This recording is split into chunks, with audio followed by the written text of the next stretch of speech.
Hey! Aujourd'hui, on va faire de l'argile. Pour cela, j'ai besoin d'argile évidemment, de différents matériaux que je prends un peu au pif, mais vous pouvez utiliser vos mains, c'est pas un problème. Sinon, si vous voulez faire des trucs très précis, vous pouvez utiliser des crayons. Là, c'est moi qui essaye d'ouvrir l'argile et j'avoue que je galère un peu. Je finirai par réussir, mais ça a pris un peu de temps. Si jamais vous avez vraiment rien, vous pouvez prendre juste un crayon ou un bout de bois. J'ai décidé de faire un champignon. Pour cela, j'avais déjà fait un peu la forme de base. Là, je suis en train de rajouter de l'argile et pour cela, je fais des sortes de stries pour que l'argile adhère mieux. Pour faire le champignon typique, j'essaye de rajouter des sortes de traits qu'il y a à l'arrière du champignon. Et pour cela, je rajoute l'argile que je tasse, que j'essaye de smousser avec mes doigts. Mais comme c'est pas très fameux, j'utilise d'autres matériaux. Par exemple, j'essaye un pinceau. C'est pas super, donc du coup, je prends l'arrière d'un pinceau et j'essaye d'appuyer d'une manière un peu aléatoire, je vous avoue. Je prends un autre outil qui a un embout beaucoup plus fin et ça me permet d'être beaucoup plus précise dans mes mouvements. Après, comme c'est un peu aléatoire, j'ai pour excuse de dire que je fais ça la nuit, ce qui est totalement vrai. Vous pouvez voir avec la lumière qui a changé par rapport au début de la vidéo. Contrairement à beaucoup d'argile, là, j'avais pas vraiment de photo de référence. J'ai vraiment fait le champignon typique, que vous pouvez voir là en plus grand. Ensuite, je m'attaque aux côtés. Je continue un peu les striures pour que le champignon soit parfait dans tous les côtés. Donc je fais des mouvements de haut en bas assez répétitifs. Et j'essaye de smousser et je passe ensuite à un nouvel outil qui est encore plus fin que celui que j'avais avant, qui me permet de faire vraiment les micro détails. Et j'adore cet outil, vraiment c'est un de mes préférés, je m'éclate à faire ça vraiment, c'est une de mes parties préférées. Ensuite ça donne ça pour l'instant. Là vous l'avez vraiment en zoom bien évidemment, je sais pas viser la caméra mais vous avez capté. Ensuite j'ai rajouté des petits points au-dessus de... je sais pas quoi. J'ai rajouté des petits points au-dessus du champignon et quelques trucs au niveau du tronc. Ensuite je passe à la peinture, donc je fais un peu des mélanges. Je commence par la couleur la plus foncée pour ensuite faire des couleurs de plus en plus claires pour ajouter les détails. Donc là je m'attaque d'abord au tronc. J'ai décidé de faire un champignon totalement aléatoire avec des couleurs aléatoires. Ce sera très... pas du tout réaliste, c'est pas du tout français ce que j'ai dit. Mais bref, je recouvre du coup un maximum de surface avec une peinture très foncée. Enfin, très foncée. Je voulais pas utiliser de noir, donc du coup j'ai utilisé du bleu foncé. J'aurais pu utiliser du violet, mais bon. Du coup, je fais attention de recouvrir chacune des petites surfaces. Et aussi des petites striures qu'il peut y avoir, comme j'adore en faire, il y en a pas mal.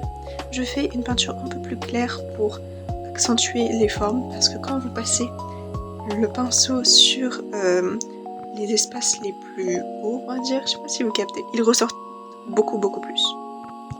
Donc là, je m'attelle à faire de la peinture de plus en plus claire, par sur du vert. Je ne sais pas du tout pourquoi j'ai choisi cette couleur, mais bon.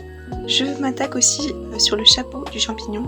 Du coup, je vais commencer par du violet, parce que je pense que je vais finir par du rouge. Je ne pense pas du tout que ça va arriver, mais on verra bien à la fin de la vidéo. Du coup, je fais vraiment attention à à remplir toutes les petites interstices. Le truc, c'est que j'ai pas de place pour mettre mes doigts, donc du coup, mes doigts se retrouvent tout peints. Et je peux pas attraper le champignon d'une manière ou d'une autre parce que le tronc est totalement rempli de peinture. Et si je mets mes doigts, la peinture va s'arracher, donc pas question. C'est vraiment un dilemme cornélien. Là, je vous montre un peu.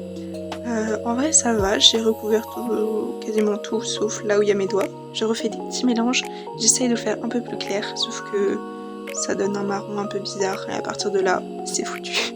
Mon champignon ne sera pas du tout rouge, je vous préviens. Vraiment, là du coup, j'essaye de faire une peinture de plus en plus claire, même si on ne voit pas vraiment beaucoup, sûrement dû à la lumière. Est-ce que je m'invente une excuse? Peut-être. C'est peut-être aussi parce que j'ai un peu fait n'importe quoi sur le mélange des couleurs. Il faut que j'apprenne à parler beaucoup moins vite, sinon vous n'arrivez pas à comprendre, je pense. Si vous n'arrivez pas à comprendre ce que je dis, dites-le moi en commentaire, j'essayerai d'articuler et de parler moins vite. Désolée si c'est le cas.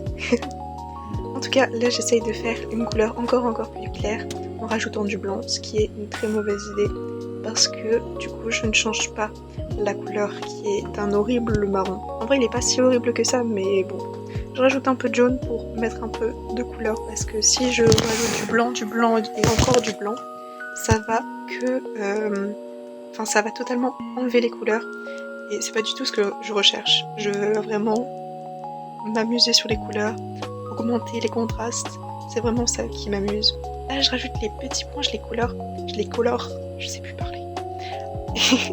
Et je trouve ça extrêmement satisfaisant de faire les petits points. Franchement, profitez-en avec moi. Là je vais vous montrer un peu mieux le champignon. Il est vraiment trop mignon. Et là je fais les petites striures que je m'étais amusée à faire. Oh là là, on voit vraiment à quel point le pouvoir d'une peinture plus claire peut rendre des endroits vraiment plus regardables avec un meilleur contraste. I don't really know.